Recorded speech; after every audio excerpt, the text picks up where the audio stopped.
The Garnet and Old show, no inside info, no contacts, no problem. And we just lost Vince at the very beginning of the show. I will re-add him when he hops back in.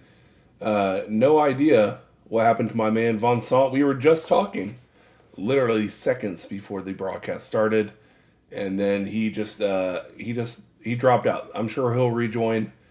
Maybe his internet went down just now the second we were going live. Great.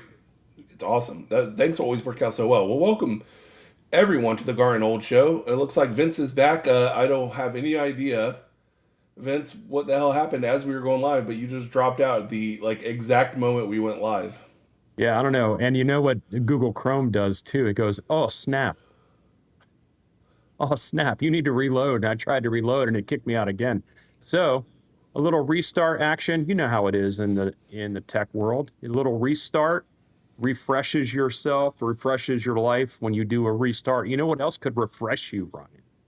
As we talk about no inside info, no context, no problem. Tonight we do have a contact and some inside information tonight. So that's a little bit of a misnomer. But we talk about refreshing. You can refresh yourself. And Vince is dead. I can refresh myself with the sweet sound of silence as Vince has dropped off the face of the planet. His Chrome browser has committed suicide. It's dead. Live TV, everyone. This is live TV. Anyways, smash that like button. Brought to you live from Captain Black's Fishing Studios. Captain Black's Fishing Studios in Jacksonville has been destroyed. That's why Vince is blank. His internet connection, whatever's going on, I'm sure he'll get it resolved. In the meantime, you got Big Papa East. And guess what? We do have a guest tonight. Now, some of you may have seen the social media, kind of the scheduling we have going on. I hope many of you did see us. If not, follow us on Garnet underscore old on Twitter to see all of our announcements. But one of the big things we have going on is we have a bunch of guests coming up, making sure to see if Vince is able to get back in. Oh, Vincent. This is live TV, everyone. We're having fun. But yeah, we have a whole lot of guests coming out. So tonight, Jason Watkins at the 7:30 hour from Hall of Fame College Football channel will be joining us to talk about Jaden O'Neal and his commitment to Florida State. He has some connections to Jaden O'Neal, and he's going to be joining us to give us his thoughts.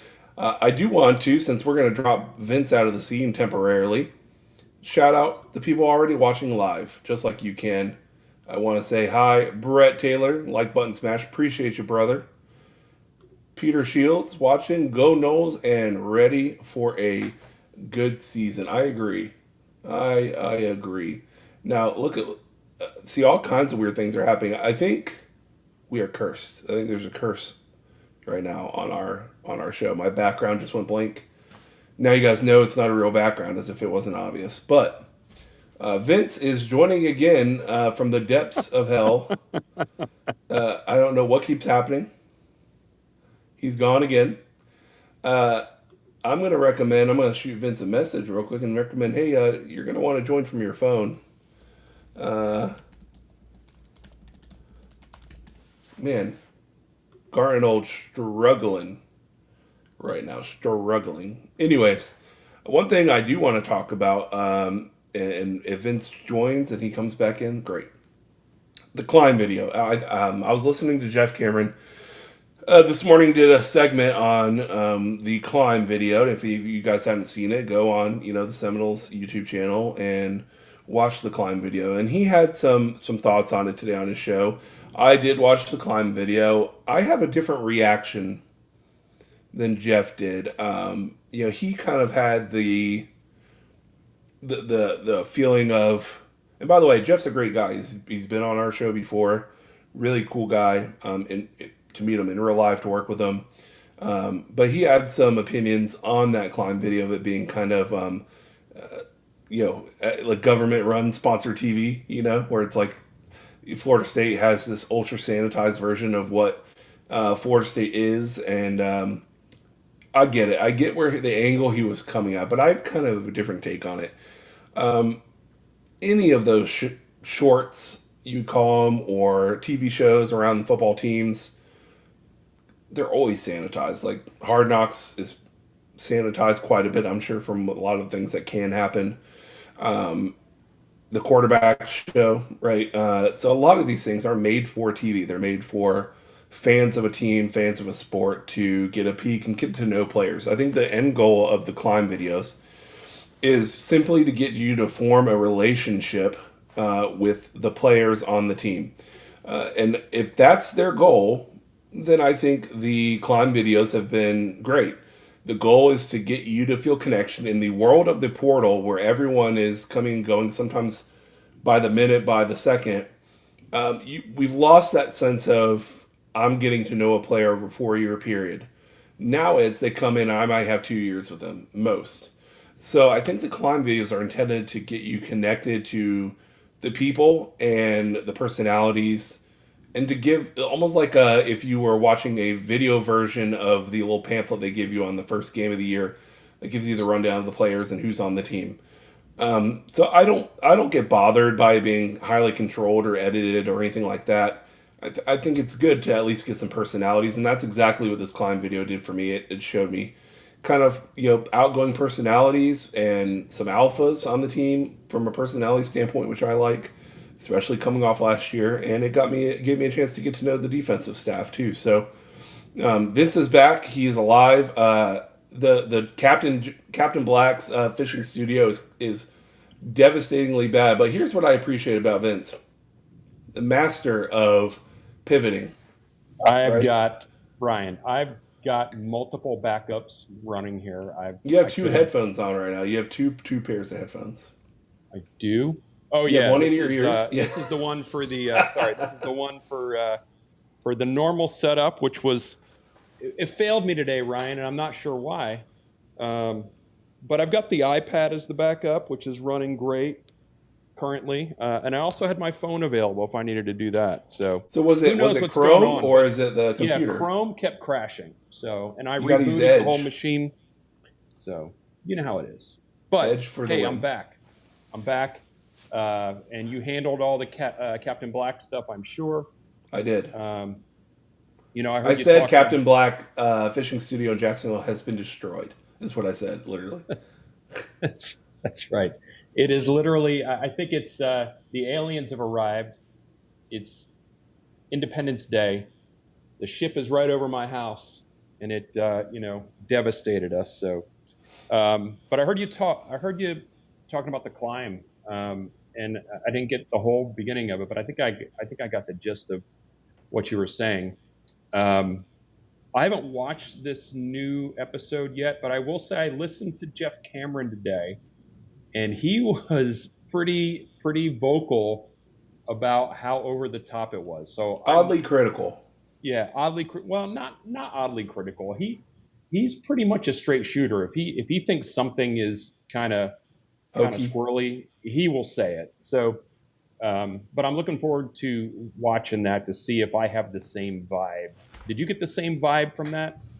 No, I was kind of telling the people out there that if you know what they are ahead of time, and that goes for not just Florida State stuff, but any team that does these kind of things, it's meant to connect you to the people. Yeah, yeah, They want you to get to know and have an emotional connection to players on the team, to coaches, to understand that these are human beings, to see the hard work they're putting in, and to see the program at its very best. No, they're not going to show you someone getting punked at practice and throwing hands or something like that. You're not going to see that.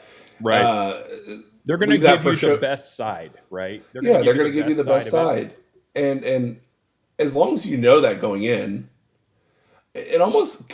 I know this isn't the case, but it almost came off to me that Jeff Cameron was like almost like, what is this? Like I'm watching. It's like this is the climb videos for the last couple seasons that I've never heard him go in on it. Now maybe it's because we're so bad last year that some of the things around Tommy Castellanos and hyping him up a bit.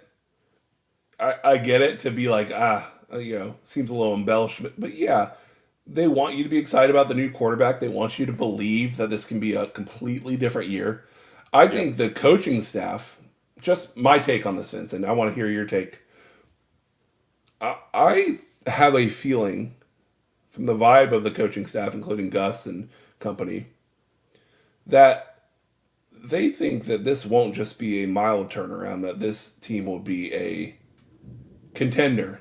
Maybe Yeah. not for national titles, but I think from what I've picked up on them in the last couple, like month or two, is we're about to surprise some people. That's the vibe I get. Now take that for what it's worth.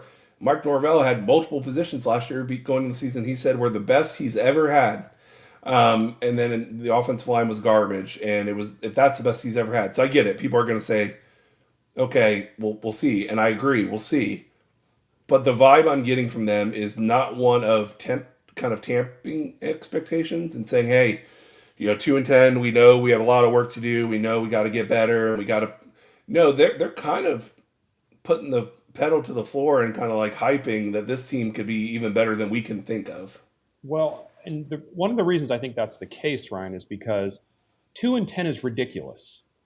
That Right. team last year, talent-wise, was way better than 2-10, Yeah. right? So you can't look at 2-10 last year and go, the roster is complete garbage. That was a mismanaged team, a misdiagnosed leadership. It was all of those things, but it 2-10 was not indicative of the type of talent they had on the team. You're And they crackling a have little better bit, Vince, by the way. talent this year, right? So I can see where they would have some confidence that, let's just say last year was abysmal, but it wasn't catastrophic. Say it was, 5-7 or 6-6. This team this year, that if they get to 8-4 or 9-3, that's only a 3-game swing. That is not out of the question. So even though last year was 2-10, it is absolutely, out of the realm. It's an anomaly, right? Not indicative of the type of team that they had. So I understand my audio may be popping. I don't know necessarily what to do about that. Did But you already reboot your computer, Vince? I did. I rebooted it. How about this? I'm going to go through the comment section and you try to see if you can rejoin from your computer. All right, I can try. I will. While Vince does that, mute here while I do it. While Vince does that and sees if we can get back in full studio mode, I want to shout out a few more people. Rock and Noel, even the fellas, appreciate you, Rock and Noel. He also adds about the climb videos that, those are clearly right promotional videos. They want you to get pumped up and give a shit, right? I understand that. Yep, I totally agree with you. I think Brett Taylor hit the nail on the head here, and here's why. I don't think what Jeff did was crazy or wrong or anything like that by any means. He can have his opinions. I totally want him to express himself. But my kind of vibe with Brett is right here that I agree with Jeff. It was over the top, but not nearly as over top as Jeff described it. Exactly my feeling, Brett. It wasn't crazy what he was saying, but the amount he took it to, the extreme opinion he took it to as far as how politicized, like cleaned it was extreme. I think it was somewhere in between. I think it was a little kitschy, a little cute, but I don't think it warranted, I guess, the diatribe. Daniel Gorby, I do want to shout out. I think the climb was fine. I thought Jeff exaggerated a bit and just then wouldn't let it go. I'm kind of there with you, but hey, to each his own. Vince's computer has failed once again, so he's going to hop back over to his iPad. We tried, ladies and gentlemen, we tried to get him back in his full studio glory, but his computer is misbehaving. And I promise you this, what I know about Vince more than almost anything in the world is that when an application screws him over, like Chrome is on his computer, he will consider other applications because he can't. I know you, Vince, and you're like, what is going on with Chrome? and you'll be like, what happened? It can't happen again, and you'll probably switch browsers like in next week. Yeah. The problem is with EV Mux, I think Chrome is the only one that it will take. I'm on Edge right now, baby. Edge for Mac. Let's go. Edge for Mac. All right, let me download that real quick. I don't try tonight. Let's just focus on the show. Never do it. Let's just focus on the show. But next week, I know if Chrome keeps screwing you, you're going to be having a fit over there. Listen, Google, I'm having a problem with you tonight. I'm not happy with you. But what's funny is that an iPad Pro? Stay on the iPad. Audio be damned. Is that an iPad Pro? No. The lighting in your room must be just that good because the picture quality looks very good, I must say. Well, listen, I'm telling you, the lighting in my room is great because the Captain Black Fishing Studios are top notch, Ryan. You know that. Absolutely. I'm looking for some different headphones here. You can keep going. Yeah, I'm gonna have a little fun tonight myself. It's a terrible view. You guys don't want this view. Look at this, Vince. You're gonna see. We're gonna go crazy. I may take the iPad and walk around the room and give people a little heads up on what the studio really is here. Normally, you only see the shot that I intend you to see. Did we talk about the guest yet, Ryan? I mentioned who it is. Okay. So but let me I get into that a to little cover bit. Who it is. Jason Watkins of Hall of Fame College Football. He is a content creator. He's got a YouTube channel. He is a really in-depth Oklahoma Sooner insider that's got some long-standing connection and relationship with Jaden O'Neal and his camp and his family and him. And so he and I have been going back and forth. I was on his not on his show, but I was watching his show a few weeks ago, kind of when this was all going down, and reached out to him and asked him if he would like to come on the show to kind of talk about it. And so that's who we're going to have on this evening. He said he probably wouldn't be able to roll in until about 7:30. So if you are in the chat right now and you are looking to grab a snack or grab a drink, you can do that. Because we're about to get some good information here on, the travels of Jaden O'Neal from California to Oklahoma to Tally. So that's who's going to be joining us here in a little bit. I almost feel like, Vince, we have like some kind of voodoo on us if we ever talk about or with Jeff Cameron, because the last time you had these kind of issues, it was Jeff Cameron on our show. Yeah, that's what I thought about too. But that was an internet problem, if you remember. That was not that wasn't a product problem. That was a service provider deal, and that I haven't, knock on wood, I haven't had any problems since that time. But Back to the Future, Ryan. Back to the Future, 40 years ago today. Are you a Back to the Future fan? I've watched all 300 times over. Okay. I have the Blu-rays on 4K Blu-ray. Very beloved movies in my family. What's wild, though, Vince, is, in the movie, the original, he went back in time 20 years. So if we made Back to the Future today, it would be 2005, and that makes me sad. Because when I was watching Back to the Future as a child, him going from 1985 to 1960, whatever, right? Mm-hmm. It seemed like the Stone Age, like you were going back forever. Yeah. And now when you say that would be a movie coming out today, it would be going back to 2005, the year I graduated in high school. That'll hurt your feelings. The equivalent would be me at the dance and me and my girlfriend, meeting or something like that. So that's off-putting. But Back to the Future is 40. We are, by the way, people, we're going to get back to Florida State when our guest joins. But what I love about Back to the Future is how absolutely weird it is the more you think about it. Yeah. The mom stuff, It's and cringy. like, Some of it's cringy, right? I'm actually, my favorite one is Back to the Future 2 when they go into the future. I love like future Biff. hysterical and reminds me of someone in politics today, actually. Biff's Pleasure Palace. Yeah, Biff's Pleasure Palace, almost like the Trump Hotel, a little bit. A little bit. Yeah, and I just love that movie. And then the third one, most people don't like. I actually find it rather good.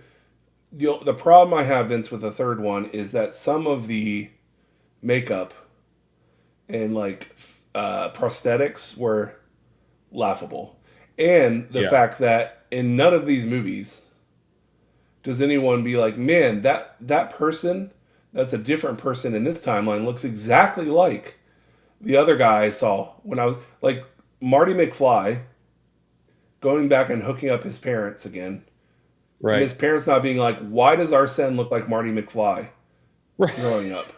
Well, there's a little suspension of belief that has to go on. And the more you watch it, the more you find the little things that are like that. But one of the things that I've always found interesting about that was the whole back and forth, the whole problem that Crispin Glover had. Because talk about an eccentric dude, right? He did not want to participate in the follow-ups, and so he did not. And the movie studio was like, "That's okay, we don't need you." So they made a prosthetic of him, and they had him hanging upside down, so you couldn't really tell that it wasn't him. And I think he won a ton of money with that. Yeah, what's in? I do love that. It's a lot of there's a lot of factoids, fun little items in the movie. I like going back to the rough cut before they switched to Michael J. Fox, where it was a different actor playing Marty McFly. Yep. And the footage of that, and you're like, oh, it doesn't work at all. Yeah, that something or other. That's not Marty McFly. Like it doesn't feel right, and you're like, yeah, I'm glad they made that change. And it reminds me of how important casting decisions are, and how crazy alternate reality castings are. A good example of this I just thought about because I'm going to watch Independence Day tomorrow because, of course, how funny it is that Will Smith turned down the part of like playing Neo in the Matrix, right? Because he didn't understand this. Like he didn't understand the script. Like he was like, I don't. This seems really weird. And how crazy those two careers split after the year 2000, where Will Smith went into more comedy roles. What's a shame though is he declined. He declined the Matrix to do Wild Wild West. Yes, which is quite a shame. A kind of a cult classic, a little bit, Steampunk. If you like steampunk, I get it. But think of I could totally see Will Smith in the Matrix. So it's one of those things with Marty McFly being a completely different actor. We also saw this. It will never. I hope it sees the light of day someday, Vince. The last example I'll give that I want to see so bad. This is like a members only show, Ryan. Yeah, we have about 5 more minutes till we get back to Florida State. But yeah, I would do anything. I would beg a studio head to let me see the original screener of the first episode of Game of Thrones when they had like half the actors were different. And it was shot completely different. And they watched that original rough cut and they said, it doesn't work. This is not working. This is not the working. Vibe is not right. And the way it was shot color wise, there are pictures from that set of like oh no, Vince is gone. Oh my goodness, poor Vince. But to finish up the thought, there are shots in that show of that scene where they're cutting off the guy who in the first episode ran away from the White Walkers, and Ned Stark cuts his head off. There is a picture of all the original characters standing around like the beheading area, and you're like, this looks terrible. Like the costumes look ridiculous. And they just decided thinking, they needed like, to throw more money at it is what they needed to do. But I would love, because it's out there somewhere. Inside the studio hard drive somewhere is the original rough cut of that first episode, and they shelved it for 8 months after that to recast and refilm. And now a couple of the actors were the same, but major actors were completely different, which is wild. But Do you have anything like that you could think of? Marty McFly being different, or any other movies you're like, man, No, what? but I How really crazy enjoy. would it have been? No, I don't really have anything else other than that. But I really enjoy watching the audition tapes of actors going into a movie or going into a series. Like I was so involved with the uh, Cobra Kai stuff. I went back and watched all the audition tapes for the original Karate Kid with Pat Morita and watched them do their auditions. It was yeah, I enjoy seeing that, and I enjoy seeing how the character developed from those initial screen tests, through to the end product. Well, look at The Office on all of those audition tapes. The Office is like a prime example because you have audition tapes for every character in season one, and seeing Jim Halpert, you know, how he plays it so well, but then some characters are completely different than what we ended up seeing on camera. So very interesting. Now, Vince, I want you to, before he gets here, because we'll introduce him when he gets here, but tell us kind of the story of how you reached out to Jason, um, and how you kind of set this up for us. Well, I think Jason and I had been interacting, you know, last year. I think at one point we might have been on a show together. I think maybe long ago. But anyway, I was watching his YouTube channel, his show, about a week before Jaden O'Neal decommitted, and it was looking to be like that was the direction. And I knew that Florida State was a player, and I knew Jason knew a lot about this, so I watched the show, and I commented on the show that, hey, would love to have you on the show if this really happens. Would love to have you on the show. And he was like, yeah, anytime. So that's how that came to be. And as a lead-in, by the way, Jason is going to be our first guest in what's going to be 3 weeks of stellar guests. I don't know if we've talked about that yet, Ron. We talked about it on the members only show, Yeah, and I this is first posted about hitting. it. Yep. But this is first hitting on the Garnet Old show. This week, Jason Watkins. Next week, people, Stephen Ponder, the president and CEO of Seminole Boosters, is going to be on the show. Rock and roll. And then the week following, on July 17th, we're going to have the voice of the Noles, Jeff Culhane, on the show. So if you're not already dialed in, if you're not already subscribed and liking and doing all the things you do as a viewer, as a watcher, as a consumer, do that now so you do not miss those shows. We're excited to have some guests on.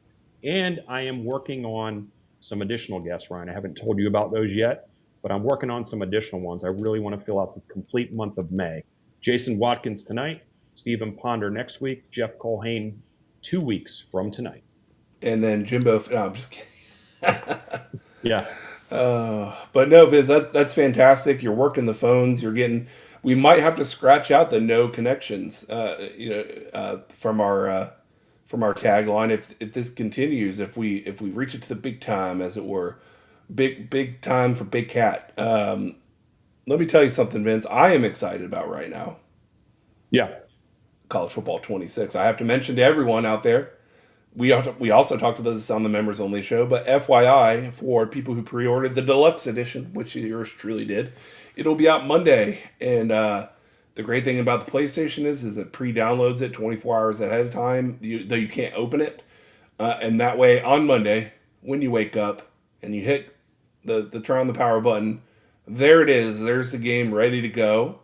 I love what I've seen in the previews, and so many features that Vince and I, even last year, knew that would, hey, year one's about getting the thing up and running again. Year two's about making it a full-fledged game. And it looks like a improved version. It's like if you took NCAA 14 and then made it a PS5 game, that's what it's looking like. So I'm excited about that. And it comes out for everyone, then then Thursday. But I'll have it on Monday. And I think, Vince, we are ready to introduce our guest. Now, as we bring our guest in, Jason joining the show here in a second. Jason will probably have better audio and video, and we'll kind of film in what's going on with you, Vince. Vince, you know what? You are the guy that runs the staff meetings, so why don't you introduce our guest? All right, I need to probably adjust. Oh, I can do it. I got you. Yeah, why don't you handle adjusting it there? And Jason Watkins, College Football Hall of Fame College Football, welcome to the show. Ryan's going to adjust your video here real quick, aren't you, Ryan? I am attempting to. For now, because I don't know what you did, Vince. For now, I am. Vince? What did you?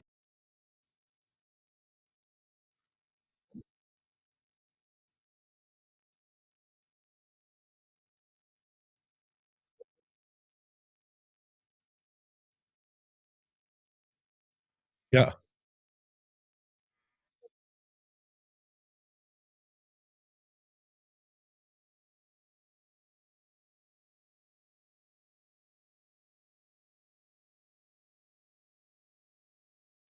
Got it. Yeah. And I know how to use this. I've got EVMux also, so I understand where it's not as easy as just moving. It's not like StreamYard very much.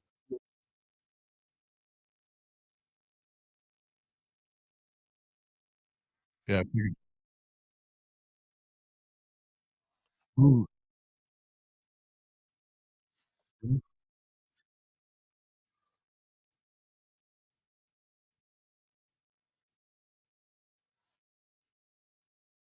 I am.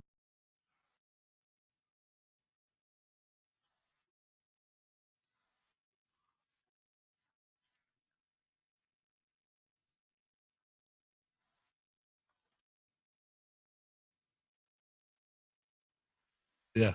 Yeah, definitely. I, and it's not even, well, part of it is that it's definitely because I don't think I've made any bones about it. I thought that the surefire guy, the guy that we know is going to be that guy, was going to be Jaden O'Neal. Not only that, Jaden has been committed to Oklahoma. He was committed to Oklahoma for a year, you know. So when you look at that and you know, he was recruiting guys doing basically what he's been doing for Florida State the last week. I think it looks like he helped, and I know that this is Florida State doing what Florida State needs to do too. But when you get a quarterback that has a cannon like this, and all the measurables, the football IQ, all of that roll into one, it's easy to see that kids want to come and play with him. Receivers, particularly guys like that, you want to get good offensive linemen to get in there and block for him. And yeah, so I mean, and just to preface everything before I say too much, is I think Bo Bentley's a hell of a quarterback, right? Yeah, I think that he showed us that last year through his high school career. I mean, nobody really knew who he was. What I know is that there's not a lot. I don't think there's anybody in the country that has a better arm than what Jaden has, and he throws lasers. But something that I've seen a lot more of lately, touch passes, he's throwing guys open. He's doing a lot of, he's just elite. His elite athleticism is kind of moving up, if that makes sense. And what he's able to do. So it's, you've seen him be able to do some things that you just know that he's going to be a heck of a player. I just think that he's going to be a heck of a player. And I think it's been tough for a lot of Oklahoma fans, is because if it's one thing, if you make I understand Ben Arbuckle being new coordinator, you want to get your guy in there, blah, blah, blah. I understand that. The problem is that they should have said that to him in January or before he moved in February to Mustang to go play, because he wanted to be close to the school and help recruit and be a part of the program before he was part of the program, if that makes sense. I think that a little game was played too long, and I think that really, had it not been for Jim Nagy just making the decision to say, look, we don't think you should probably come to your visit because you're upset, and we know you're upset. Then it probably wouldn't have worked. I don't know that it was going to work out with Bo Bentley either, because it didn't seem like they were committing to one guy. And at the elite level of quarter, you can get a couple of quarterbacks, but you're not getting two blue chip guys. Right. When you have two, you have none. Correct. Yeah. Yep. I just had that conversation the other day with somebody too about two and none. Yeah. So yeah. That makes me So- remember Bailey Hockman days, back here. I'm having gosh. flashbacks. You have to be really careful about doing that. I mean, there's some places that maybe you can get away with it. I mean, but this isn't the same era either of Kyler Right. Murray and Baker Mayfield here in Norman, or guys like that, or where you have Landry Jones and Sam Bradford. It's not the same thing. So, the ability to move around, to have your own, at least in the same class or whatever, you're not going to see a lot of that. And I even think a lot of guys, blue chip guys, aren't going to go to a place where there's an entrenched quarterback either. A lot of Right. times that's just how it is. And so, I think that they all knew it. I know that the O'Neals and his management team and everybody else knew that they weren't going to get both of them. You can't pay both of them for that matter. I mean, it's kind of silly if you do. If you paid both, one of them's leaving next year. Whenever it comes time for a competition, they're going to see the writing on the wall. And with Jaden, I think it's not that I don't think that he could have beaten Bo Bentley out of a competition. Maybe he does, but is it a real competition? It's a bad situation for him. So yeah, I thought it was a bad look. I mean, I don't want to keep on killing Oklahoma over it, but I haven't been happy about it. That's just to be fair. Yeah, when I watched your show, that was the kind of vibe I got from you, you did it in a way that was very respectful, though. I mean, because really it just comes down to if you know which direction you're going to go, there's no need to continue to string someone along, as a safety valve or as a backup plan. I mean, Jaden O'Neal is not a backup. Right? No. Jaden O'Neal is a prime time guy. Yeah, but he's a guy that you could compete and have him competing for a starting job in the first year at a lot of places. Now, maybe that doesn't happen in year one at OU because of the dynamics of the room, but he certainly would be. He's a guy that is going to be ready to play when he gets there. His improvement has been phenomenal, even just over what it was. And I think a lot of the reason why you saw him drop in the rankings, even just to where he did, was just because of that. It's weird out there in high school football in California, the way that they had some weird transfer stuff go on. And so they had to, I think they ended up forfeiting, I think it was 4 or 5 games or something like that. He only played 6 games. He still had 3,000 yards, 30 touchdowns, and another 10 on the ground. Yeah. Yeah, he still feels clearly, I mean, from his comments, that he's a 5-star prospect. He's a 5-star talent, yeah. Yeah, and watching his film, what I do appreciate is his unlike so many quarterbacks who have some wheels, he likes to he likes to adjust in the pocket and move around and use his feet to get, but then he likes to plan it and deliver. His eyes never left looking down the field on all the clips I've seen. Some guys just take off and run. He is looking to take off and run to still throw. Yeah. As soon as you engage the feet, a lot of those guys, their passing brain turns off completely. Right. No, that's not him at all. Like that's a credit to his family and the guys that he's worked with, throughout his, young career, is that I think his pops pretty much told him, we know you can run. We know you're able to run, and you run when you have to, but scramble to throw, and right. I always think about the guy that I saw do that the most. Well, Baker used to do it he still does it quite a bit, but the guy I remember in the NFL that was like that the most was probably Russell Wilson. He didn't scramble to run. He would go back and forth across the field, but he's looking down the field to make a play. And with the kind of arm that he has, he can make that play. I mean, if you were watching that film, you had to have seen the one where he rolls out to the right hash mark and throws it across his body to the left, and it's a 45-yard on the money throw in stride. Yeah, right. That's an NFL. There's not a lot of guys that can make throws like that. Yeah, yeah. On our end, it most reminds us of the last person we had like that was Jameis Winston. That's what I was saying. He reminds me a lot of Jameis with his arm. Yeah, he has the arm to get it there, but Jameis loved to run.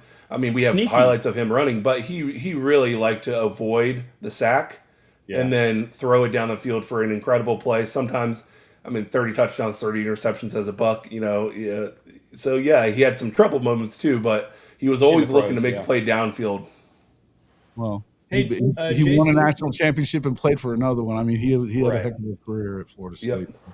Jason, so let's go back and history a little bit. And so in case any of our viewers don't know that, the kind of trajectory of Jaden's, recruitment and how he moved from California to Oklahoma, Can you walk people briefly through that? Yeah. Well, I mean, when they started recruiting him, and obviously Seth Luttrell was the main guy recruiting him. He was the offensive coordinator. I believe that Jeff Lebby had been recruiting him before that, though, too. I think he was already kind of in the mix, although they had Kevin Sperry. I mean, you got Kevin Sperry there as well. Yeah. He was supposed to come in this cycle to Oklahoma. Whatever happened, whenever he started going to the camps and stuff, and if you look, I mean, Jaden has offers from basically everywhere. Basically everywhere except for, I think Lincoln was dumb and didn't do it, but I'm not sure what that's about. But I think FSU offered him in February last year, I think. Yes. So yeah, and I think that it was starting to look like, I think that FSU's done a really good job of figuring that out. And I mean, one of the things that I kept hearing from him and his dad was that, even whenever I told him I was going to OU and that we were locked in, he still got a hold of us all the time. He was still getting a hold of us. Coach Norvell, they were calling still and making sure that they knew. And then obviously whenever the Bo Bentley deal happened, but yeah, so basically, I mean, he's been I think he was at Los Alamitos and he played behind, he's the kid that ended up at UTEP this year.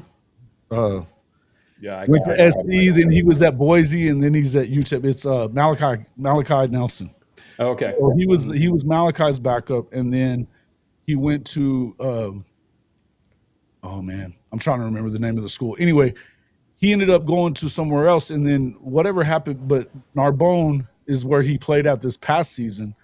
But it's such a weird deal out there. I mean, you get a bunch of stuff, and like coaches move around a ton, and so players move around a ton, and it just, I think they kind of got caught up in that. But here's the thing: he's been to all these camps and stuff, and he just has blown up. He was, it was weird to me that he wasn't an Elite 11 finalist because he had almost perfect scores in the Elite 11. I don't know exactly what's going on with the Elite 11. I don't think it's as much about competition as it used to be. I'll just say that. Yeah. Anyway, once he committed last year, and this is one thing I want to say, he was recruited by Luttrell, but even as soon as Luttrell was gone in week 8. So after the South Carolina game, they fired him. So pretty much right away, he made it known that he was locked into Oklahoma. It wasn't just a coach or anything like that. He was locked into Oklahoma. Well, finally, in the end, what happened when they hired Ben Arbuckle, and I think Ben Arbuckle is going to do a great job. I really do. I think that he's young. I think that he's, I think that he probably a little overzealous here. But really, if you're going to blame anybody, I think you got to blame Brent Venables for being the head coach and allowing it to happen the way that it did, because it's your program. So in the end, I think that he wanted his guy. They were going to, I think Brent like to think that he can go ahead and get two guys like that because it's Oklahoma or whatever, but it wasn't feasible. And I think that the more that they tried to use that narrative, the more it kind of went the other way. But as far as him coming to OU, that's the other biggest thing, was that they were talking about this back in November, apparently. Yeah. That it was the possibility, and then they never told him not to or to slow down or anything like that. Whenever Arbuckle got there, it was never like that. So, and in the end, they moved. And it was weird that the week they moved out there was the week of the,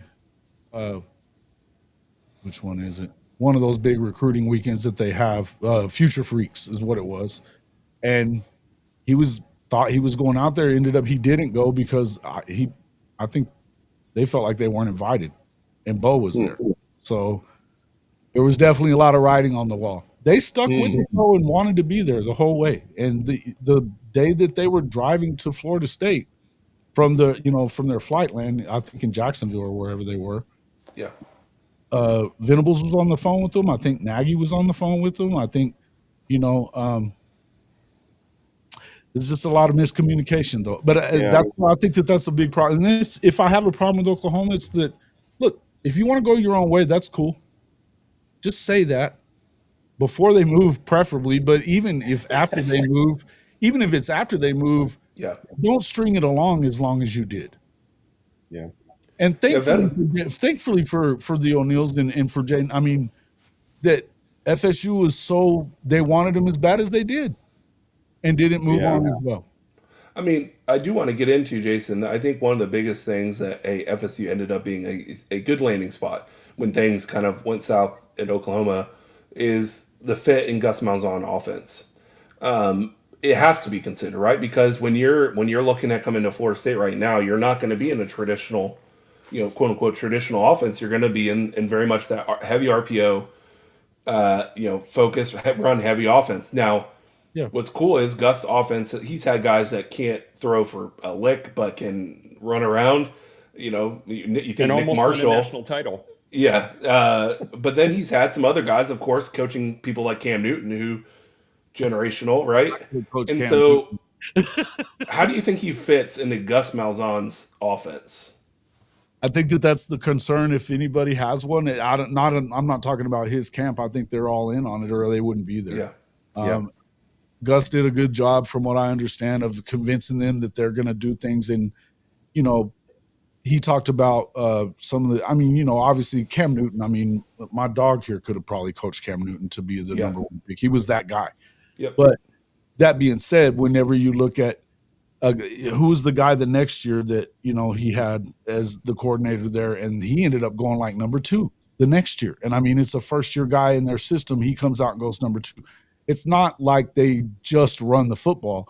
I think that he has I've always kind of looked at Gus's offense as a little gimmicky when he doesn't have a big arm guy. But it also works a little bit though too. I mean, we've seen it give teams fits. Well, I mean, UCF almost beat Oklahoma 2 years ago in Norman, and it was as close as it got. And John Rice Plumlee what a pain in the ass he was. Yeah, and Plumlee's not a generation. He's a not good player. Thrower, man. Yeah, he's not a thrower. He's a runner. And so, they've got some stuff they do that's a little different. The one thing I would tell you is that Jaden can run too. He can do whatever you need him to do. But I think that when you've got receivers like they have, and the guys that they got this last week are really good. So and it looks like you made the guy. Who's the guy you got in the portal again? I'm trying to remember. It was Squirrel White. Squirrel White. Okay. Or Deuce Robinson. Deuce Robinson is who I was thinking of. Yeah. So both good. Both of them are really good. That Deuce, correct me if I'm wrong, he could be back next year, right? I don't know that Squirrel will be, but Deuce, Squirrel's eligibility is up after this year, because he was this is his final year after Tennessee, right? But with Deuce, I figured, you got a guy like this, and all of a sudden, I mean, I don't know. I think a lot of it will obviously depend on how they end up this year. I think that's a lot of there's a lot on the line for Florida State, a lot like there is Oklahoma right now. When you go, Brett's on the hot seat too.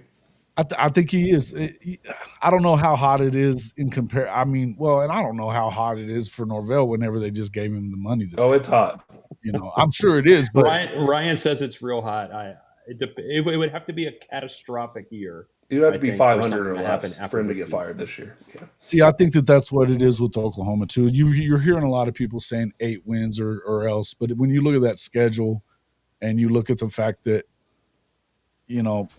any number of things could happen, I think that as long as they don't get to that back to 6-6, 6-7 type of deal, he's safe, because they owe him too much. They're going to owe him 35 next year. They'll owe him 35. So, and they owe his coaching staff probably another 30, and they've got probably $100 million in their roster. So it's, unless it's, and I think they want it to work with Brent Venables. It's been a long time since they've had a legitimate defense that could do what we think this defense can do. So I believe that they're going to have a better season. I think that obviously health is going to have a lot to do with that. But I think when you go and get a guy like John Mateer and they got busy in the portal, Their offensive line is significantly better, I think, just in view of the fact of health-wise coming in.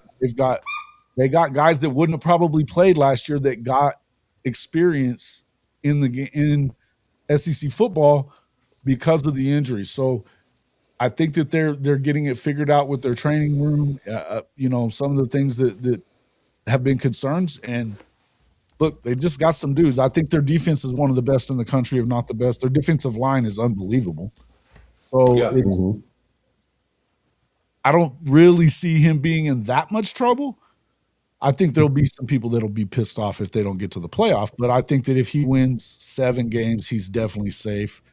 I think 6 you should probably win the bowl game. Yeah. You know what I mean? But I've been thinking 8 and 9 would be in the floor ceiling. Sure. I do have to ask because it's an Oklahoma guy too. I know most of the focus this week has been on the quarterback position, but Gavin Sawchuk, I mean, what do you think, him coming from Oklahoma to Florida State? You're going to love him. You're going to love Sawchuk, man. He's got some speed, some game breaker ability if he can stay healthy. Health has been a thing for him the last couple, and it's hadn't been anything like super serious, just dinged up enough to keep him out of games or, not give him the amount of carries that you'd like to see him have. He tore FSU up in the bowl game. Listen, he did, and then the next year you didn't get a lot of time with him the first few games of the year. He closed out the season with 5 straight 100-yard games and was just legitimately the best guy in the room. And that was with a guy like Javonte Barnes, who's another blue chip running back as well, and had played a lot as a freshman. He kind of took over that role, and he was definitely, when they won 10 games, a lot of it had to do with that second half of the year with Gavin Sawchuk and the way he ran the football. I think you guys are going to love him. Noles have been pretty good with taking a back that's maybe had some injury problems previously, and they've kind of struck gold there. So I'm hoping that happens again here. Jason, so, we talk about, Jaden and his talent and all these other things, and it's obvious to see he's definitely 5-star talent. Whether he actually gets the star is, it's a crapshoot. But he is a 5-star talent. But I want you to tell the Nole fans or anybody watching here what we're getting in terms of what type of guy he is, his family, and his camp. I'll tell you what, his dad, I just saw him pop in there. They're fantastic. I didn't know them until, maybe 3-4 months ago, I guess. I guess his dad had watched my show a little bit and reached out to somebody that I do work with within the OU content space, some of the other guys and told me to give him a call. And I was like, what did I say? But Jaron has been a great guy. I really like Ortiz Jenkins. You talk about, this is his trainer and he's been his manager as well. This is a guy that's a Ring of Honor guy in Arizona, in Tucson. So, another very easily, if you go back and watch some of that dude's film, he was unreal. Unreal. So he's got guys that are, and the people that have been in his corner and that have helped him along the way. And then his work ethic is just ridiculous. But he's as good a player as he is, I think he's a better kid. I just think he's a better kid. And nobody comes away from a conversation with him saying otherwise. I've never even heard of it. So when you had him on your show last week, I guess it was maybe a week and a half ago, I was listening, I was watching, and I wasn't in a conversation with him, but I was completely impressed. And I'm an old guy, right? So it takes a lot to impress me. Yeah. I'm impressed by the way he carries himself. I'm impressed by the way he answers questions. I'm impressed by the thoughtfulness that he has when he answers a question. It's not all your typical, I've got a couple things in the chamber here I'm always going to say, they're really thoughtful. And then also, I believe his coach was also on that night too. And he also just impressed me. And then his high school coach came on, and I got to tell you, I fell in love that night. And it wasn't, I'm going to root for this kid regardless, right? I'm going to root for this family regardless. Well, this is how I feel about him too. That's exactly the way. I mean, as much as look, it got to a point early. I mean, once all this kind of started and we talked as much as we did, and I mean, it almost sometimes it kind of sucks being this close to a situation. You'd rather not know as much as you do. And sometimes Chris Mason calls it the sausage process. That you just don't want to see how the sausage are made. Throw it on the plate. You know what I mean? I don't want to see this. And so it's been kind of a bad situation, but I'll tell you, all the way through it, he's just stayed focused. He stayed he's stayed doing what he needs to do, and I mean, I think it's a testament to, like you said, he's got a great supporting cast around him, a team around him, and that's what you have to have these days. That it's a business at this point. He's got good people in his corner. Yeah, it's a business, and he knows it's a business, but it doesn't take away his humanity, right? His humanity shines through, and it shone through that night. So yeah, thank you for expounding on that. We're just getting to know him, right? Yeah, know him in terms of obviously what he is as a player, but getting to know what he is as a person. I was glad to get Coach Blankenship on too, though, because I hadn't spoken to him before. That was my first time to get to talk to him, and I was blown away by him as well. He was what a great guy. I mean, and I know people that know him, but that was the first time I get to talk, and it made it really easy to understand why they chose Mustang when they came to Oklahoma. So, I think they've got a chance to go out there and compete. They play in the toughest division, the toughest league, definitely in the state. But I think there's two really, really good teams that generally win every year. But I think he's going to take them deep. And I think that the way that he played in that first scrimmage against a tough team that they scrimmaged against in the spring, I mean, wow. He's on another level. I think that his arm strength is a different, and not just the strength, but the arm talent is what I call it.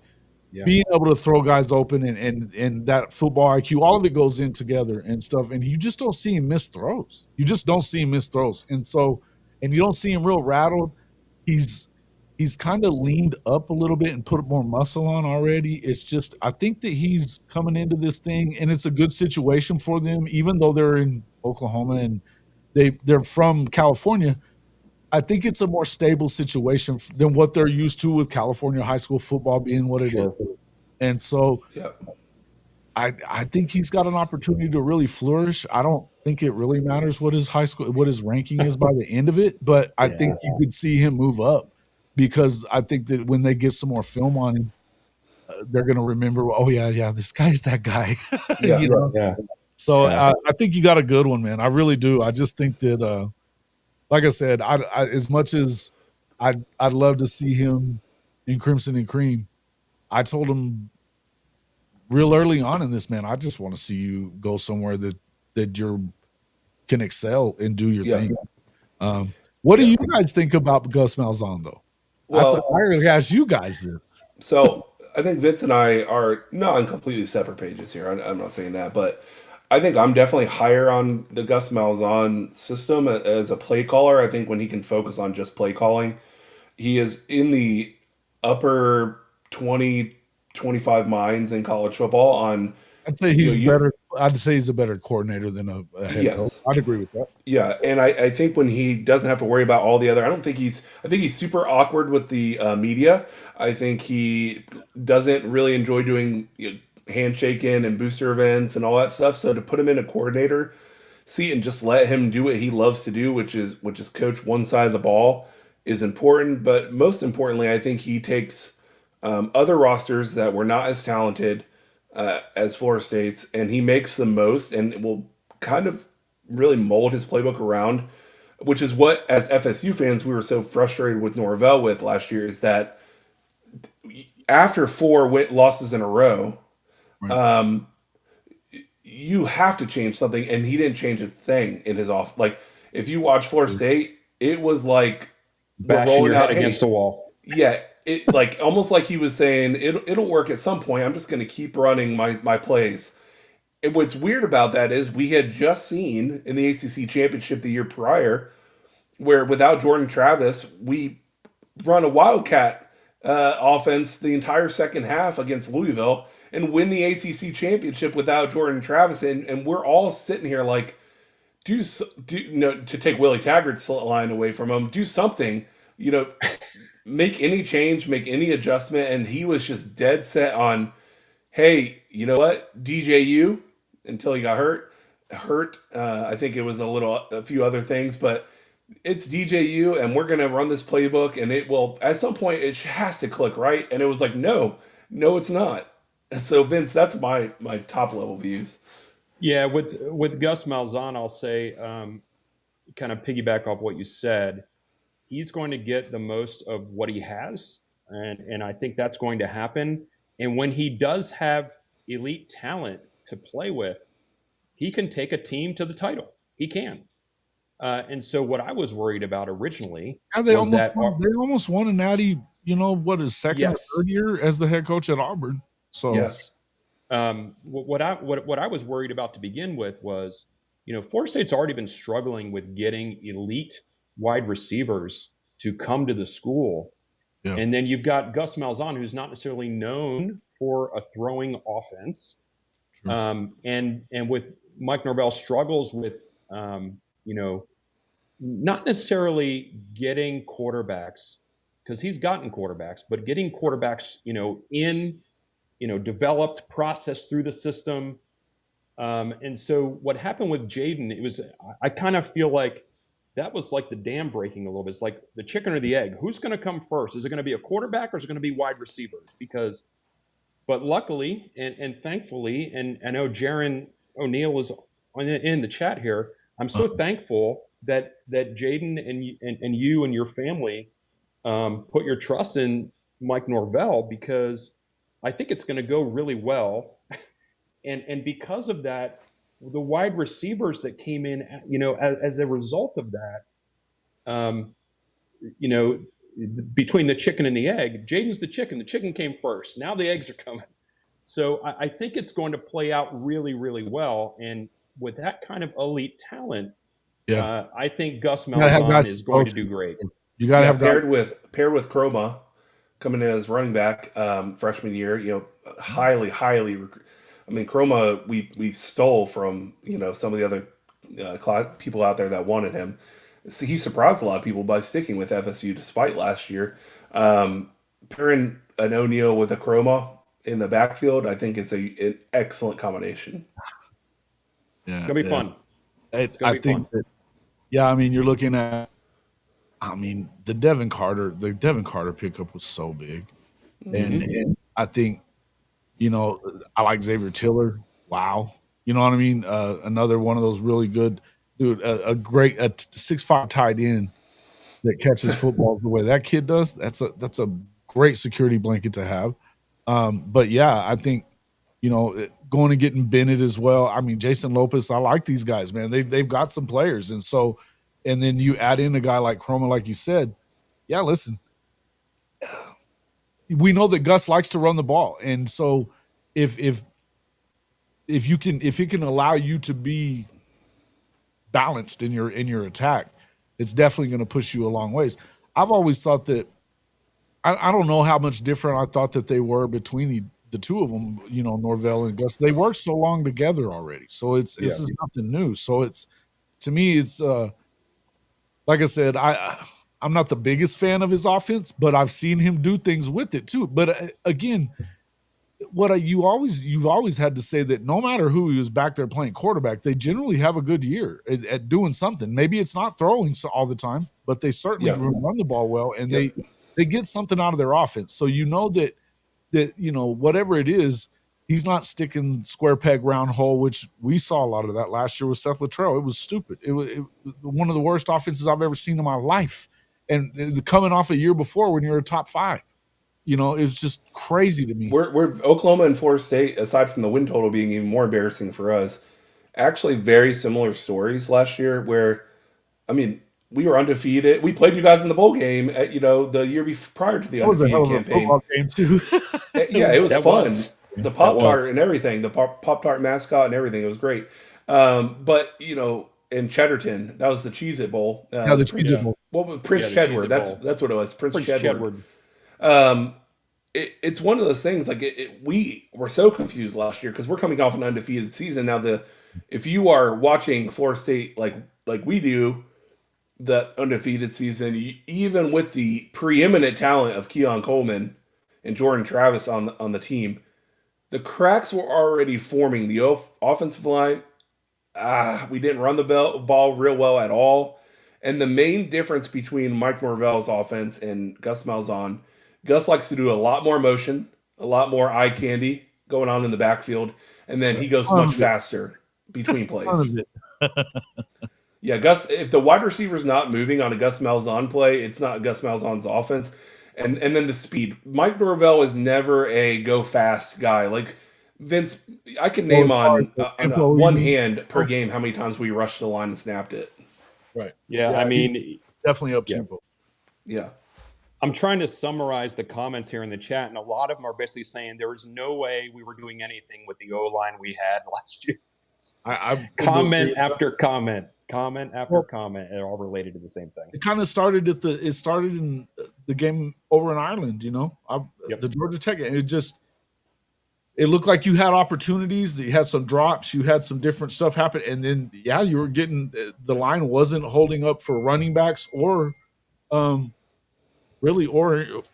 your quarterback. So it was a situation like that. But and again, I think that if you look at Gus's track record with quarterbacks, I mean, he's got dudes in the NFL. I mean, and whether they were with him the whole time or what, I think Bo Nix, obviously it helped him to go up there and work with Will Stein in his last year. But then even before that, I mean, it was a tough situation, I think, for Bo being a legacy kid. His dad was a superstar at Auburn, and they just weren't that good around him, and to come in as a freshman and have to be expected to do all that stuff is a lot, I think.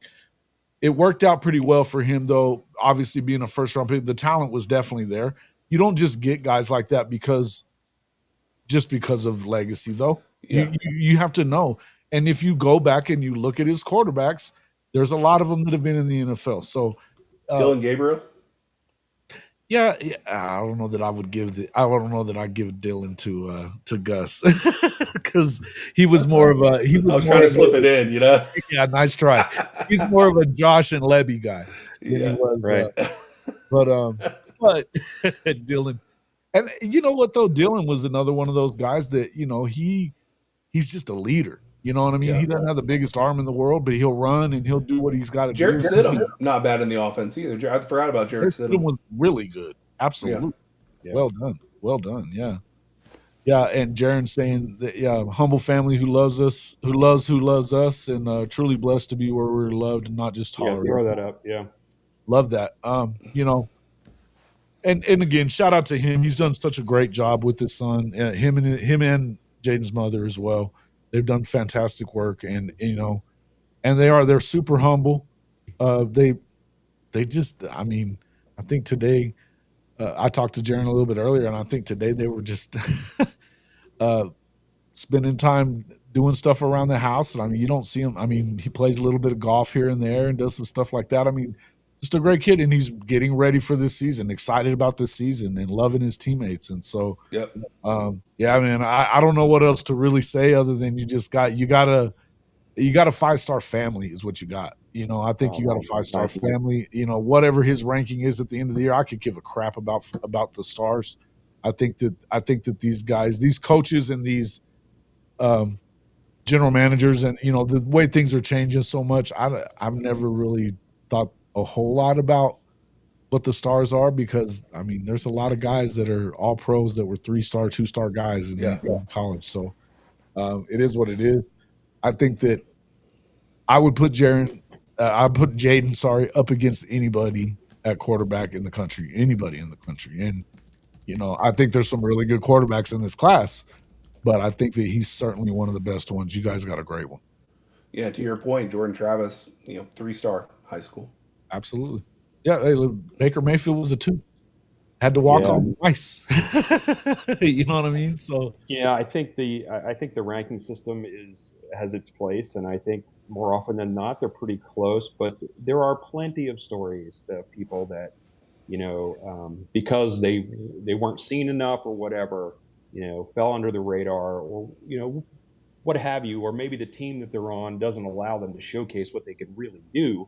yeah, And you get that both ways. Either they're ranked too low, or some of them ranked too high. So I take it with a grain of salt. I mean, there are some stats out there that point toward the higher the blue chip ratio, the greater your chance of winning. But ultimately, that was pre-NIL. I mean, I think a lot of that's changing, right? I don't know. I think you're right. It's just going to continue to be that way. I mean, listen, I'm not saying that it can't be. I just don't know that it will. It's, I think you have to see that. I think you have to see how it plays out later. I really do. I think that it's different. Once we find out how the Deloitte thing is going to work, I don't think that's going to really work out anyway. But that's just me. But I honestly feel like things are moving so different, and you just don't know. I think a lot of it will have to do with what's going to happen with these. Are they going to start paying attention to guys like Nagy, who's been in the NFL for so long and has scouted NFL body types or whatever? Yeah. Because, and to be honest with you, I've never really thought Oklahoma cared all that much about the Stars anyway. They've been getting guys for that were really good. The roster was already good. They just had a lot of injuries last year, and it just kind of is what it is. Sometimes those things happen, and I don't think I've ever seen a team that had their top 6 wide receivers go out and play 9 different offensive line combinations throughout a year. It's just ridiculous, So to me, it was one of those deals where you just look. I mean, it is what it is, and I think everything that could go wrong did go wrong. But in the end, I think that they've proven they can recruit there. Same at Florida State, they recruit well, and I think they've used the portal very well. I mean, it's kind of what kept Norvell around for a while, right? Because after that's that, what killed it last year. I think that that's the game. Yeah, DJU was me and Vince called that from a mile away.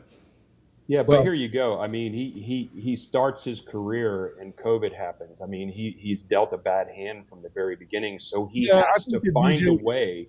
DJ got voted at Clemson. I can tell you that. So it's. I'm a fan of the Uyungleleles too, so they're good. Me and Big Dave are really tight, and I think that he's certainly had his part in it though too. And I thought he played a hell of a lot better in Oregon State the year before that. Yeah. And I think that Clemson was not. They weren't doing what they needed to do to play the game to win. I mean, stubborn is not even the right word for what they were doing. That's that. Well, and DJ, general, right? DJ comes to the Noles, and he's he's protected by a line that I might as well have played on the line, and he's not fleet of foot, and then he got hurt besides. So it was a kind of a perfect storm for him to be to have the season and I think he needs a guy like DJ, and watching him long enough. He needs things to go well early from a personality and mentality standpoint. He does tend to kind of get in his head if things start going south. Yeah, I think body language wise. Sure. And I think, but again, I think that it was a situation. It was just, I think it went south. And I think sometimes when you play that game in the portal, and I almost felt like, and this is something, I know you and I talked about this, Vince, last year on Big 12 Mafia show. Oh, that's right. We were talking about the situation, and I think everybody knew that it was screwed up what they did as far as the playoffs concerned. But But I also think it was the question that you were having is, okay, well, when you started seeing, I thought it was a bad sign when your backup quarterback didn't stay around. You know what I mean? To play in an Orange Bowl game, and I understand what was going on with all that, but I'm just saying, if you knew he was already getting in the portal and he was out, that felt like, do they trust what's going on there, that they are really going to get their shot? That's the danger of playing the portal game as heavy as you as I think a lot of programs have played it that way. You better hit or else you're in trouble underneath. That's right. I think that if you look at Ohio State and Michigan the last 2 years, they did what they did the best was retaining the guys that had been in the program for the last 3 years, getting them to come back for one more year, paying up there, adding some portal pieces. I mean, don't get me wrong, Ohio State going and adding, Caleb Downs and a guy like Quinshon Judkins. I think it hurt Ole Miss to let Quinshon go because they couldn't run the ball, But Right. I think that as much as the portal entries, I think it was just as much the guys that they were able to keep around. Obviously, Will Howard did a great job too, but I think that it's clear that it still matters. How much do you develop these guys as you move along? And it's hard to develop dudes that are getting, if it turns into a mercenary type situation. So, I don't want to see them limit their ability to make NIL money or limit their ability to be able to move freely. I don't think that's the right thing to do. What I do want to see them do is get into some collective bargaining and get this under control to where you can have some semblance of structure. It's only going to help the game. It only helps the game. So this is the kind of the same point that I have is, the coaching staffs want to know who they're coaching, and it's right now it's a day-to-day thing, right? It's literally like who's on the team today, because tomorrow it could get Retzlaff. I mean, and now he's a grad transfer, I guess, so he could leave, but it just, I don't know. And it's structure. Right on. You're right. Structure. The coaches want it. The programs want it. The kids thrive in it. Kids thrive in it. Adults thrive in structure. Sure. Right. So knowing what's expected of you and knowing what you're responsible for, and the fact that you just can't, cut bait and leave whenever you want. I mean, that's all part of this. So yes, they should absolutely make what they're worth. I think they should too. And here's the other part of it though too. You don't hear the stories about how many times these coaches tell kids to get in the portal either. Right. You don't hear it. And the reason, and I've said this before, kids would rather look greedy than look sucky. So when a coach tells them to leave, they're not going to say that they told them to leave because they don't want to get into that to where they look the way that they do. I believe that they would already have multi-year contracts if the coaches didn't want to have the ability to get rid of players when they want to. Yeah, they like that part. They like the 1 year thing. So I have a hard time blaming anything on athletes. I really do. I think that a lot of it has to, again, I know that, DJU, I know he didn't have a great year, and he didn't have a great last year at Clemson either. I get it. I think there's circumstances that obviously had something to do with that at both places. And they weren't exactly great at Oregon State either. It's not a ton of talent at Oregon State. He did pretty well. In the end, I think that all of the situation all of these rules were made without their input. And so until you do a CBA, if you want real change, I think you have to have collective bargaining. I really do. If you want lasting change, because everything we've seen the NCAA try to do has been challenged and beaten in court, beaten to death in court. So I don't see any way other than that. But I know they don't want to do it. But I just struggle with it. I really do. I struggle with the whole thing. And the first time Deloitte tries to say no to something, that's going to be challenged immediately. So it immediately goes to court, right? Go ahead and tell somebody that they can't make whatever somebody's willing to pay them. Yeah, that's America as it gets. You know what I mean? It's like you're worth what somebody's willing to pay you. Do I love the look of the?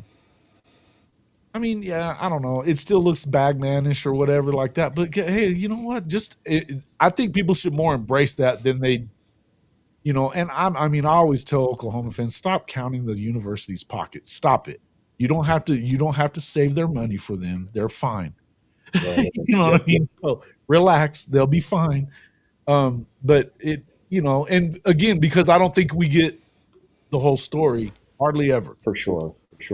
As fans, we get only what we're given, and what we're given is the thing that's going to put the university in the best light. You know, it's never going to be for a kid that's leaving the program. And while my loyalty is to the logo, and I always say that, I also understand that You root for the name on the front, not the one on the back, right? yeah, and the kids are what made it, right? So, Been saying so that you too have for a long time. so you have to be about the logo, but you have to be about the people. And so when a kid leaves, I never take the tack of good riddance. Yep. That's just ridiculous stuff. Yeah, Jason, thank you so much for coming on. I didn't mean to cut you off. No, you're but, good. No, I just wanted to say shout out to you guys and Bobby Butler. You know, I think about the names that have been there at Florida State. Bobby Butler's a good guy. I've talked to him a few times, and what an amazing dude. First All-American that Coach Bowden had. Unbelievable player. And he's an unbelievable guy too, just a fun dude. But I'm excited for Jaden. And Jaron has said he's got a question there, but I think what conference? I was going to ask you guys that question too. I'm glad you popped in here. Before you kick me out of here. Let's talk about conference real quick, Ryan. Let's Big Ten, let's 100%. throw the question. All my chips. Yeah, all my chips, and I'm right here. Jaden O'Neal writes, and it will be important because his son will likely be here, potentially. You know, while we've been on the show, by the way, the official numbers for the exit fees for the official exit fees, you know, by the year have just been released on On3 and all the networks. But which conference do you guys see FSU heading to in the coming year? So Vince and I are both in full agreement on the Big Ten. We are very, very close to Vince, help me out, the accreditation, what do you call it? The academic. Oh, AAU. AAU, yeah, thank you. The AAU. I know it's not the be-all, end-all for all conferences, but it's important to the Big Ten. And then I really believe that the relationship with, just getting out of the ACC, ESPN, and all that, I think Fox probably seems like a greener pasture at this point, and I think it's a better fit institutionally. And now I do love the rivalries, which because they all be brand new, it'd be so fun. Now, my preference is different than what I think will happen. My preference would be SEC. Sure. For obvious reasons, travel purposes and Southern rivalries. But being able to stay in the South and not play in the winter like that. But my mind and everyone we've talked to who does know things, we don't always know things, has indicated strongly that the Big Ten is the likely landing spot. Yeah, I know they keep talking about that. What do you think? Yeah, what do you think, Vin? To me, I think it's going to be the Big Ten, and obviously there is a big need or a big desire from the Big Ten to put some flags in the South when it makes sense to do that. I think Florida State is the school that's going to be that school. But I will say from the other side of it, and a lot of people say like academics don't matter in all this stuff, but it really kind of does. Florida State has been on a pretty steep climb in terms of their academic prowess in the last 15 years. And it would be a major, major feather in their cap to get the AAU status and be admitted to or be added to the Big Ten with all the research and grants and things that go on. Yeah. So, can I see the SEC swooping in at the last minute to say there's no way the Big Ten is going to, set up shop down here? Yes, I could see that. But as of right now, I would say 85% Big Ten. Nice. Yeah. And I think it just makes total sense. I think the only situation in which the SEC happens is, like Vince said, hey, 10th hour, 11th hour situation. ESPN says, not my backyard. But right now, the current talks have all been I don't Big think Ten. they want them anywhere near the state of Florida in that recruiting. Agreed. Don't think they want them there. I would think that would be one of the. I see Brett Taylor was thinking SEC. I understand that, and I don't know. It just feels like it feels like a more natural fit, and I agree with you. I think Football-wise, better. It seems a better situation now. Academically, I definitely understand what you're talking about. I don't think I think that with the AAU, you can still be an AAU and be an SEC. Sure. Yeah, absolutely. But I don't know. The Super League stuff is entire. I don't know that it's gonna matter at this point. Yeah, it's not real yet. still Yeah, it have doesn't the feel real. belief that there's probably going to be 3 instead of 2 leagues, though. I just think there is. Yeah, you're right. You're right. I think there are enough high caliber teams, including Big 12 that you would teams, have yeah. 3. I agree with you. I actually think the Big 12 is a very fun conference Big still. 12 and ACC should merge anyway. I think it would help travel tremendously now because they could regionalize it. You know, I think that they could do some things with those 2 conferences together, basketball included, all that other stuff that they could be powerful. They could. But they desperately, the Big 12 needs somebody to step up and do what Clemson and Florida State has been able to do in the past and compete at that level. Yeah. Sorry to break it though, Jason, that Jim Phillips is not the guy to make the aggressive play. Now, Greg, your mark. Yeah, Brett is. I don't know what he's lately. Brett, he's been. But I'm talking. Jim Phillips is like, let's all just be friends. Can we have some snacks together? And if you've ever watched him at the media days or anything, he is awful. Yeah. Just terrible. It's just terrible. I hate to think of what I hate seeing the most is these rivalries going away, and they go away all the time, and we're seeing more and more of it all the time. I hate that part. That's why whatever they're going to do it so we can regionalize and do whatever we're going to do and play the teams that we want to play anyway. And I don't care how they set up the dang playoff; it doesn't matter. Just figure it out to where somehow you get it right every year. And these people are playing with my passion, Jason. And these people with power are playing with my passion. And I want them to just make a decision and get on with it so we can get to playing games and enjoying our teams. I'm so looking forward to that. Yeah. Oh, me too, man. I'm just so glad that we're almost there. We're 4 weeks away from fall camp starting. Yep. Another 3 weeks after that or 4, it's football time. The off seasons get longer and longer, it feels like. The off season for me ends on Monday with EA Sports College Football 26. Yes. I just got a new this big monster dog you just saw here. He ate my PlayStation last year. I got a new one the other day, so I'm ready. Wow. I'm ready to rock and roll. So yeah, he's a big little fella. He's a big dummy guy. He's a 145-pound lap dog. So nice. Yeah, that's awesome, Jason. I want to thank you for your time today, and thanks for having me, man. And for your insight and your passion for your team, and obviously for the knowledge you have about what the Noles are getting here. And it's just been really great.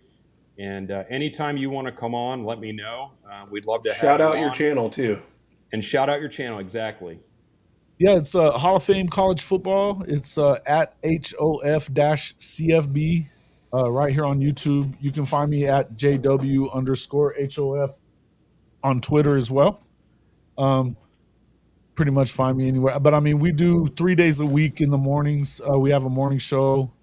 The one that we did on Sunday night, we don't generally do a Sunday night, but we'll do a later Saturday night show a lot of times. Then we have a Tuesday night show as well. So expecting a lot of new things, but hey, I really appreciate you guys coming on. I'd love to have you guys on as well. I mean, I like having guests and talking ball. So that's, as much as it's an OU channel mostly, but not really. We talk about it all. So I really appreciate it. And again, I wouldn't have known all that stuff if it weren't for the fact that the O'Neals have been so open and honest, and we've been able to hit it off the way we have.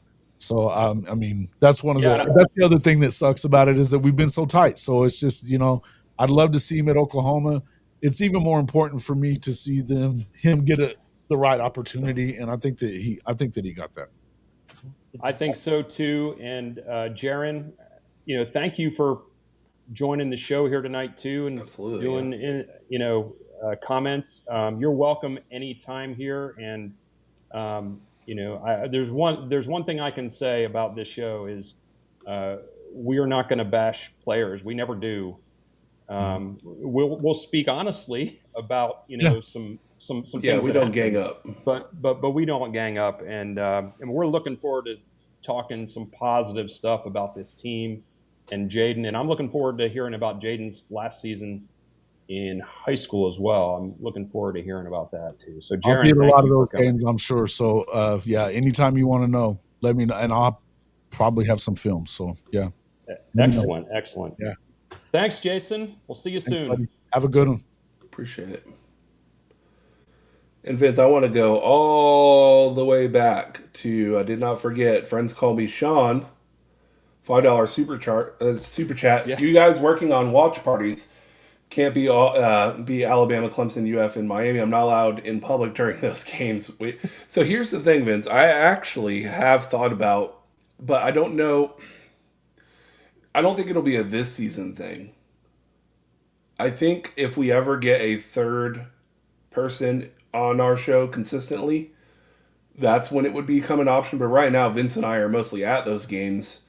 But I do think, because most of those channels that do the kind of the watch parties, it's like the third or fourth person on the crew, doing it until the game's over, and then the other people join. We don't have, it's just me and Vince for the most part, unless we have some guests join. So yes, I think it's in the future of our channel to have something like that, but I don't think it's in the immediate future.